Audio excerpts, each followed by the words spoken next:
Schön, euch zu sehen. Hallo miteinander.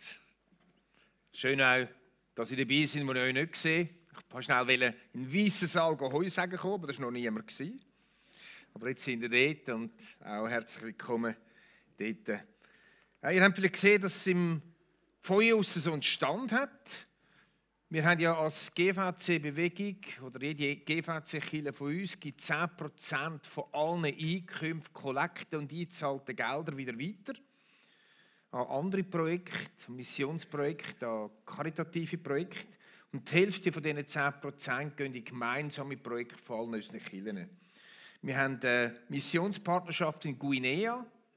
Wir haben Partnerschaften unter Gypsy, Leute, die unter Gypsy arbeiten, Zigeuner, darf ich nicht mehr sagen, Gypsy sagt man darum, in Bulgarien. Und wir haben 2 Projekte in Indien. Das eine Projekt in Indien ist unter Leprakranken und das zweite Projekt ist das, das da aussen im Verkauf ist, Chancen für morgen.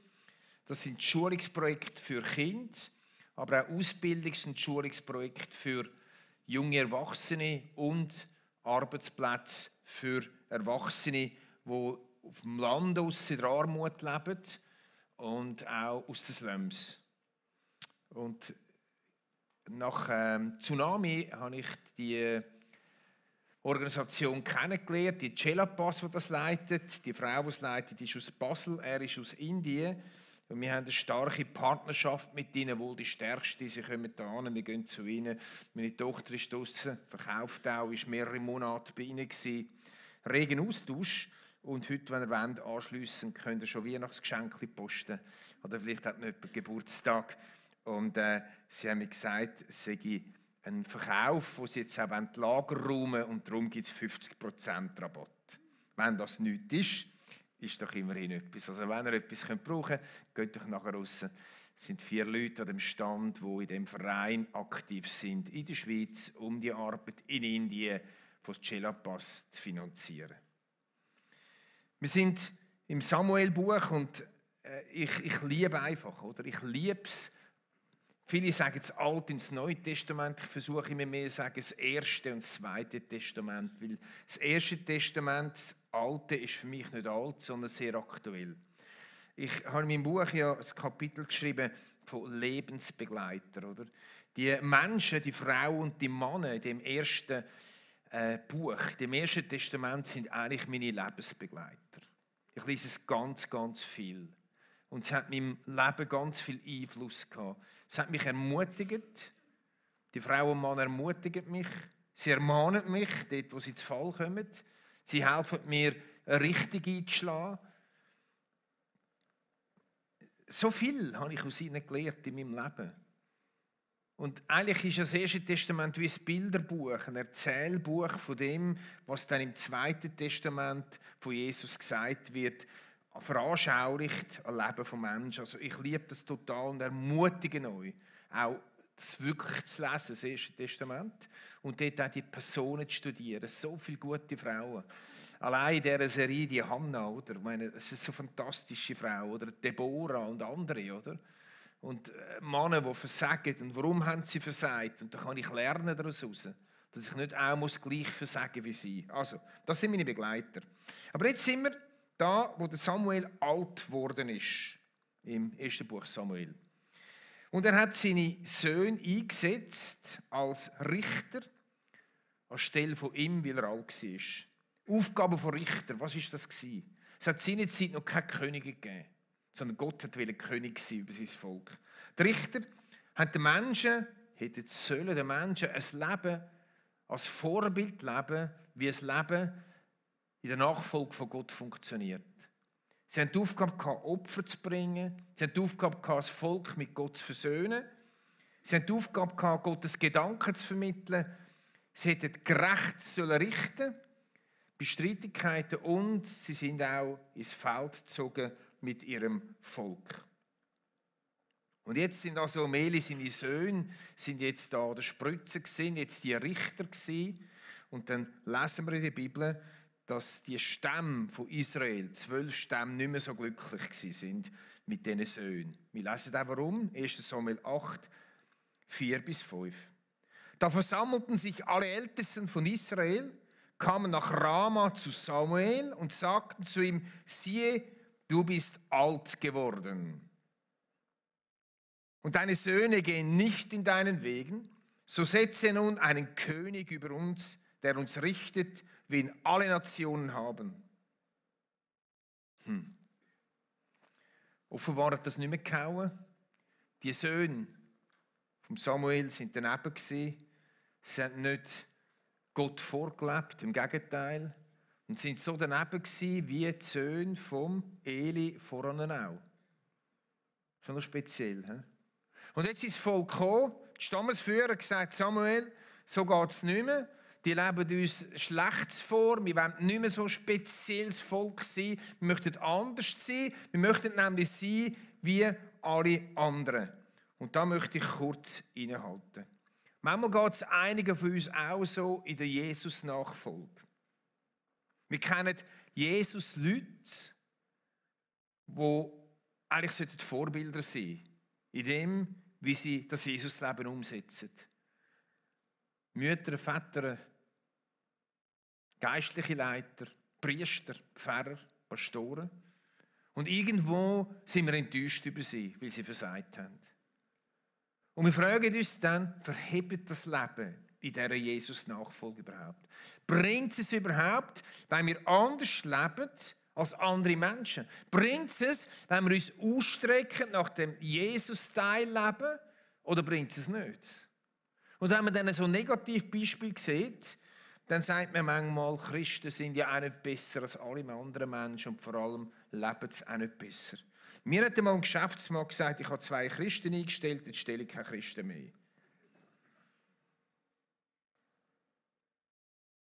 Das ist die Gefahr, dass dann unser Ausstrecken nach dem Jesus-Style-Leben nur noch so ein müdes Winken ist und wir uns nicht mehr ausstrecken, weil wir enttäuscht sind. Aber ich kann ehrlich sagen, Menschen enttäuschen immer. Und es lohnt sich trotzdem. Gehen wir weiter. Was hat der Samuel gemacht mit der Forderung nach einem König? Ich lese weiter. 1. Samuel 8, 6-9. Wir haben es nicht auf dem Screen. Das missfiel Samuel, dass sie sagten, gib uns einen König, der uns richtet. Und Samuel ist zu Gott gegangen, betete zum Herrn. Der Herr aber sagte zu Samuel, gehorche der Stimme des Volks in allem, was sie zu dir gesagt haben. Denn nicht dich haben sie verworfen, sondern mich haben sie verworfen, dass ich nicht König über sie sein soll. So wie sie es immer getan haben, seit dem Tag, an dem ich sie aus Ägypten führte, bis zu diesem Tag, dass sie mich verlassen und anderen Göttern gedient haben, so tun sie es auch dir. So gehorche nun ihrer Stimme. Doch bezeuge ihnen und verkündige ihnen das Recht des Königs, der über sie herrschen wird. Gott hat es anders eingerichtet. Er wollte König sein über sein Volk. Er hat sein Volk anders führen, anders leiten. Es hätte zu einen Unterschied machen zu den anderen Völkern. Aber sie haben nicht wollen. Und spannenderweise sagt Gott nicht, und ich habe gesagt und überhaupt und ich möchte machen, was ich will, sondern Gott sagt, okay, wenn ihr es anders haben, könnt ihr es anders haben. Er tut ihnen aber nachher in den folgenden Vers den Preis aufzeigen, den das hat. Er sagt, es hat einen grossen Preis. Es kostet euch das und das und das und das und das. Und leitet es ihnen vor und sagt, ich habe es anders gedacht. Aber wenn ihr wollt, so leben wie die anderen Völker, dann könnt ihr das. Ihr seid frei. Der Samuel ist zum Volk gegangen und hat ihnen die Antwort von Gott gesagt. Und auch den Preis auseinandergesetzt. Und dann, die Stammesführer haben Folgendes gesagt. Nein, sondern ein König soll über uns sein, damit wir wie alle Nationen sind. Sie haben gesehen, wie die Nationen rundherum leben und sie haben gesagt, wir wollen leben wie alle anderen Nationen auch. Und jetzt sind wir bei uns. Der Titel der Predigt heisst «Sein wie die anderen». Christsein, so sich Christsein nennen, auch christliche Sachen machen, wenn es gerade ins Programm passt und trotzdem leben wie der Mainstream. Ich kann das so leben, wie ich will. Ich kann Christ sein, ich kann sogar predigen, ich kann in die Kirche gehen, du kannst das auch. Und trotzdem leben, anders als Jesus gelebt hat. Das können wir. Denn Gott lässt frei. Das ist Liebe. Echte Liebe, Freunde, lässt immer frei. Und Gott lässt frei. Gott zwingt uns nicht. Manchmal die Kirche uns ein bisschen zwingen. Aber Gott lässt frei. Schon im Garten Eden sehen wir das. Dass Gott gesagt hat, von dem Baum nicht. Aber er hat sie freigelassen. Und sie hat sich anders entschieden. Gott sagt da zu seinem Volk, ich lasse euch frei. Und das ist schon mein erster Schwerpunkt heute Morgen. Echte Liebe lässt frei. Auch unter uns. Auch Kirche, die die Menschen liebt, lässt frei. Auch Eltern, die ihre Kinder lieben, lassen frei. Liebe zeigt sich in der Freiheit. Und Gott ist Liebe. Darum lässt er dir und mir die Freiheit. In dieser Freiheit zu leben, trägt man Verantwortung. Und die Freiheit hat seinen Preis. Was sagt Jesus dazu? Im Johannes 14,21 sagt Jesus, wer meine Gebote hat und hält sie, der ist, der mich liebt. Also auch Jesus redet von Liebe. Und er sagt, wer meine Gebote hat, wer sie kennt und hebt sie, der ist der mich liebt. Und nur 2 Vers weiter, ohne doppelter Name, sagt, wer mich liebt, der wird mein Wort halten und mein Vater wird ihn lieben und wir werden zu ihm kommen und Wohnung bei ihm nehmen. Also wer mich liebt, der wird mein Wort halten und der Vater wird ihn lieben. Was nicht auf dem Screen steht, anschliessend heisst es noch, und wer meine Gebote nicht haltet, zeigt er durch sein Leben, dass er mich gar nicht liebt. Um was geht es jetzt? Geht es darum, dass wir alles perfekt erfüllen? Alle Gebote weiss ich was und dann liebt uns Gott und sonst nicht. Mit dem hat es nichts zu tun. Ich meine, ich bin jetzt ja schon relativ lang als ein Jesus-Nachfolger unterwegs und ich weiss noch die Zeit, wo wir gesagt haben, wie lange das Drück sein müssen, oder? Und wer von euch kennt noch die Halleluja-Zwiebeln? Nicht mehr, hä? Das ist das Teil da hinten, oder? Mit dem Netzli, oder? Jemand hat mir letztens gesagt nach der Predigt, das heisst auch Brudersuchgerät. Lassen wir das. Wenn wir so angelegt sind, ist es okay gewesen, oder? Oder meine Frau, oder, wo sie zum Glauben gekommen ist, dann ist sie in der Hose Kille gekommen und dann sagt sie Lusli, aber Erika, so leitet man sich doch nicht an, wenn man beim Heiland sein will. Schaut, um das geht es sich überhaupt nicht, oder? Es geht, und da haben wir Kirchen wirklich auch Fehler gemacht, da gebe ich ehrlich, oder? Wir haben auch den Menschen sagen, so musst du leben, so lebt ein richtiger Christ, oder? Und so haben wir den Menschen nicht die Freiheit gelassen. Wir haben sie auch nicht in die Eigenverantwortung eingelassen. Versteht ihr? Die Kirche ist nicht verantwortlich für dein Leben vor Gott, sondern du bist selber verantwortlich. Und du bist in der Freiheit verantwortlich. Und jetzt kommt eben etwas zusammen.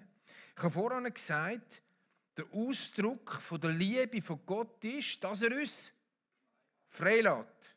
Und da sagt Jesus, der Ausdruck der Liebe von uns zu ihm ist, dass wir uns ausstrecken nach seinem Lebensstil, nach seinen guten Geboten.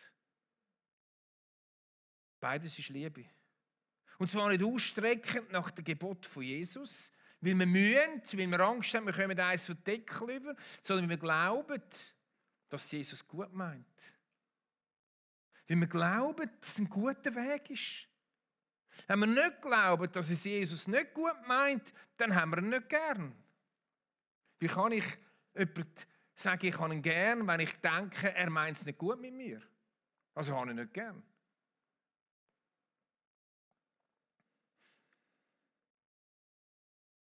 Wenn wir Jesus wirklich lieben, vertrauen wir ihm und glauben, dass seine Gebote genial sind.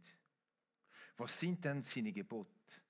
Jesus fasst es an einem Ort zusammen und sagt, liebe Gott von ganzem Herzen und deinen Nächsten wie dich selbst. Klingt simpel, hä? Einfach überlegt, gar nicht so einfach. Gott von Herzen lieben, das hat nicht mit Flugzeug zu tun im Buch. Einfach eine Warnung für alle Männer, die sagen, ich spüre die Liebe nicht. Aber Gott von ganzem Herzen lieben und die Nächsten wie dich selber. Wie geht das? Und das können wir am Leben von Jesus abschauen. Jesus hat Gott von ganzem Herzen geliebt. Er hat seine Nächsten geliebt, Menschen geliebt, wie sich selber auch. Und wenn wir das Leben von dem Jesus studieren, wenn wir das anschauen, neugierig, wie ist er mit den Menschen umgegangen, was hat er gesagt, wie hat er gelebt, wie hat er Prioritäten gesetzt, was hat er gemacht, was hat er nicht gemacht, dann sehen wir, was ein Jesus-Style-Leben wirklich ist. Wir können von ihm abschauen. Wir können schauen, was hat er gemacht. Und wir können uns ausstrecken nach dem Leben oder wir können sagen, ich will das nicht. Ist jetzt dann so ein Jesus-Style-Leben nicht einhängend? Das ist die grosse Frage. Ja, es kann mega einhängend sein. Nämlich dann, wenn du um jeden Preis dich selber verwirklichen willst, ist so ein Jesus-Leben wirklich einhängend. Und ja, wenn du alles möchtest ausleben, was man gerade so tut und verlockend ist eine konkrete Jesus-Nachfolge einhängend. Und ja, wenn du lieber herrschen und regieren willst, als zu dienen, dann ist ein Jesus-Leben auch einhängend. Und ja, es gibt wirklich viele Situationen, die schwierig sind, sich zu entscheiden, nach dem Jesus-Style zu leben, nach seinen Geboten oder eben nicht. Wo es hart ist, wie man die Weichen stellt. Ich denke, in vielen Familien bei Erbsachen, oder? Dann werden es zu blutrünstigen Tiger, oder? Die frommen Lämmli, oder?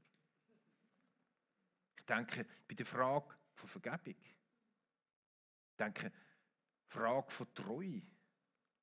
Frage von Finanzen. In so vielen Fragen wird es plötzlich, wenn es so konkret wird, oder? Zuerst sagen wir, ja, ich will mich ausstrecken, aber Jesus-Style leben. Und wenn es dann plötzlich konkret wird, in Sachen, die man jetzt gar nicht so cool findet, ist die Frage, wie stellen wir unsere Weichen jetzt? Ich stehe oder bin in meinem Leben so oft an dieser Wegkreuzung gestanden. Und weil ich jetzt schon 66 bin ich mehr als ihr. Die meisten von euch schon an dieser Wegkreuzung gestanden. Hat ein paar, die ein bisschen älter sind als ich. Halleluja. Aber versteht ihr, ich habe mich immer wieder entscheiden. Wie wollte ich meine Weichen stellen? Wollte ich sie stellen, dass ich einfach so lebe, wie der Mainstream? Oder das, was mich gerade gelustet? Das, was ich gerade meine Gier hinleitet? Das, was ich finde, es stimmt gerade für mich? Das, was so stimmt im Allgemeinen?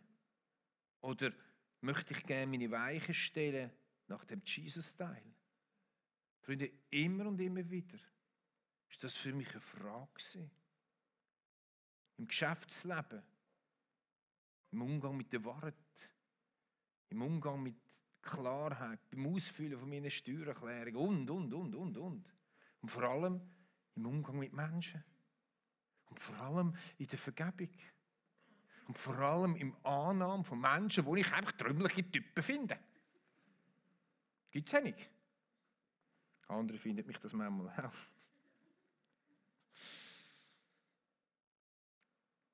Manchmal will man so richtig einfach das pralle Leben haben und alles daraus rausziehen, was es gibt. Und nichts mehr kümmert einem. Das Problem von diesen prallen Leben ist, dass sie so prall sind, dass sie offen jagt.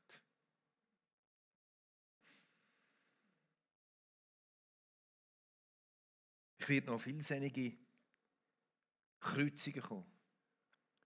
Ich könnte mich entscheiden, wenn mir Gott noch ein Leben schenkt, wie ich meine Weichen stelle. Nur etwas kann ich euch sagen. Wenn ich zurückschaue, bin ich so dankbar. So etwas von tief dankbar. Ich meine es total ernst. Ich bin schon auf diese Seite gegangen.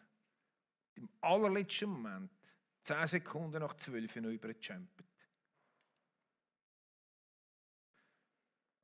So bin ich dankbar, wenn ich auf mein Leben zurückschaue. Auch in meiner Nähe. So vielem. Dass ich mein Leben nicht an die Wand gefahren habe. Jesus sagt, ich lasse dich frei. Aber du wirst Konsequenzen tragen. Weil wir immer für unser Handeln unsere Konsequenzen tragen. Lasst uns kurz träumen. Lasst uns kurz träumen. Wie wäre es? Was würde sich verändern, wenn wir unsere einzelnen Leben wirklich würden nach dem Jesus-Style ausstrecken und ausrichten? Mit allen Fehlern, mit allen Begrenzungen, nicht perfekt. Passt auf. Wie wäre es, wenn wir unsere Ehepartner würden so behandeln, wie wir es im Leben von Jesus sehen, auch wenn er nicht geheiratet war, aber wie er den Menschen begegnet ist. Wenn wir unsere Families würden ausrichten nach dem, wenn wir unsere Kinder würden das lehren, mit Vorleben lehren, mit allen Fehlern. Aber doch würden vorleben unseren Kindern, wie so das Jesus-Style-Leben dann aussieht. Wie würden sich Familien verändern? Wie wäre es, wenn wir würden so mit unseren Nachbarn umgehen, so unserem Arbeitsplatz würden arbeiten? Wie würde sich vielleicht ein Teil unserer Schweiz das Bier ein bisschen verändern? Wie wäre es, wenn wir dieser Pandemie so im Jesus-Style reagieren? Und das, was Jesus sagt, liebe deinen Nächsten wie dich selbst, wirklich würde umsetzen, egal wie der andere denkt. Ich habe Sehnsucht nach dem. Ich habe Sehnsucht nach dem. Und ihm wieder traurig über andere Sachen. Die Frage ist jetzt zum Schluss noch, macht denn so das Leben in dem Jesus-Style wirklich einen Unterschied? So ein Leben entwickelt Anziehung. So ein Leben hat eine Ausstrahlung. Ja. Ich bin jetzt vor einer Woche heimgekommen von Griechenland. Der Joni sitzt jetzt gerade im Flugzeug. Ja, jetzt geht. Eine Viertelstunde sitzt er drin. Oder er sitzt schon und wartet bis aufs Rollout. In Griechenland, oder? Seit 15 Jahren sind wir im gleichen Hotel. Und da bin ich der einzige Ort, wo ich froh bin für die Pandemie. Ich werde nämlich dann wegen dem nicht umarmt. Aber die haben so Freude, wenn wir kommen. Sie sagen, es ist anders, wenn ihr da sind. Wenn eure Gruppe da ist, ist es anders. Ihr seid so ehrenvoll mit uns. Ihr gebt uns Ehre. Der Gepäckträger sagt mir, oh, so schön bist du wieder da. Da kommt die Putzfrau halt da und verstammelt etwas auf Griechisch, ich verstehe es nicht, aber ich sehe ihrem Gesicht an, was sie meint. Oder? Da komme ich gratis Trinks über an der Bar, oder? Einfach weil sie so Freude haben. So Freude haben, dass wir da sind. Und der Doktor, der vor einem Jahr gesagt hat, der Doktor ist sehr alt, trifft es mich nicht mehr so, aber er ist immer ein Doktor im Hotel. Und der vor einem Jahr gesagt hat, was ist der Unterschied zwischen meinem orthodoxen Glauben und dem von euch? Ich beobachte euch Jahre, es ist ein Unterschied. Und jetzt ist das Jahr wiedergekommen und hat mich angestrahlt und nach im Restaurant außerhalb etwas getrunken. Er hat mir es gezahlt. Und er ist so glücklich, dass wir da sind. Er sagt, die sind einfach anders. Gehen wir zu den Families, die den Jesus-Style leben, die haben Anziehung auf andere. Schulgespendli kommen gerne zu dieser Familie heim. Wir haben bei uns verschiedene junge Erwachsene aufgenommen, die sich wohlgefühlt haben bei uns. Nicht, weil wir perfekt waren, nicht, weil wir nie gestritten haben, sondern weil wir versucht haben, das Jesus-Style zu leben, haben sie sich wohlgefühlt. Ich denke, meine Zeit als Einkäufer, wenn ich Preis verhandelt habe in Asien, in irgendeinem von diesen Ländern, in Taiwan oder in Korea oder weiss ich wo, Und dann haben sie mir einen Preis gesagt. Dann habe ich gesagt, ich will den Nettopreis. Und sie sagten, das ist der Nettopreis. Ich habe gesagt, nein, ich will den Nettopreis. Das ist der Nettopreis. Ich will den Teuerpreis. Das ist ihn. Und irgendwann sagen sie, hör doch auf, du willst ja hindurch dann gleich noch irgendetwas abholen. Ich habe gesagt, nein, ich will hindurch nichts. Ich will nicht in die Karibik Ferien machen, ich brauche kein neues Wohnzimmer, gar nicht. Ich will nur den Nettopreis. Ah, das kennen wir gar nicht. Ich hatte den Ruf gehabt, als Geschäftshaus, dass ich knallhart bin. In den Verhandlungen. Aber total fair und ehrlich. Freunde, das hat die Atmosphäre verändert. Und wenn es darum gegangen ist, dass ich nochmal einen Container Home Trainer gebraucht habe, oder? Und es gerade zu wenig Kapazitäten hat und ich geschrieben habe, dann haben es andere Produktionen zurückgestellt und meine gemacht. Weil sie gewusst, der ist anders. Wenn sie Buddhisten sind, haben sie gemerkt, der ist anders.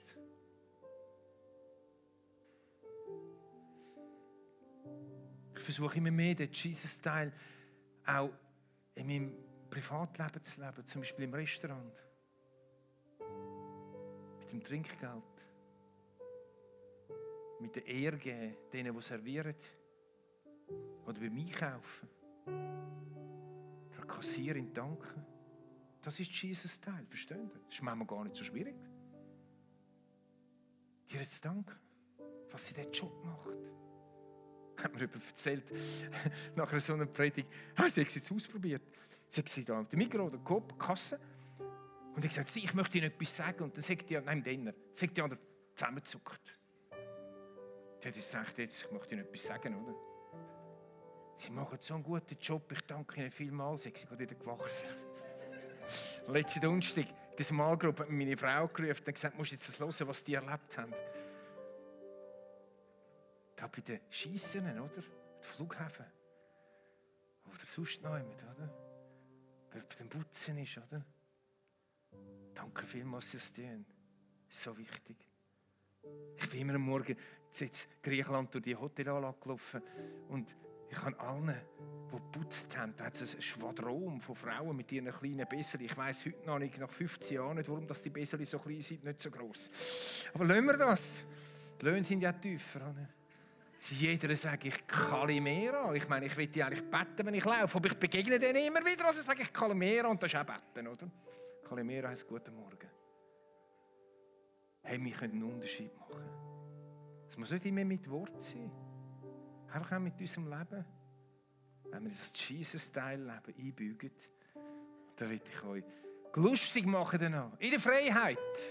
Du musst gar nichts. Du bist frei. Aber ich stehe da und sage, es lohnt sich. Amen. Ich kann bitte zum Aufstehen fürs Gebet. Vielleicht wenn ihr auch dann im Raum aufstehen, vielleicht auch die Hause, die ihr zuhört. Jesus, wenn ich dein Leben anschaue, dann fasziniert es mich. Du am Schluss von dem Leben gesagt hast, vergib ihnen, sie wissen nicht, was sie tun. Wie du gesagt hast, auch ich tu dich nicht verurteilen zu dieser Frau, die daneben war.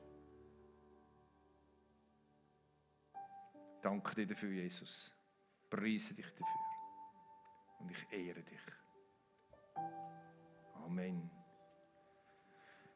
Amen. Soll ich euch sagen, wer mir im Sterben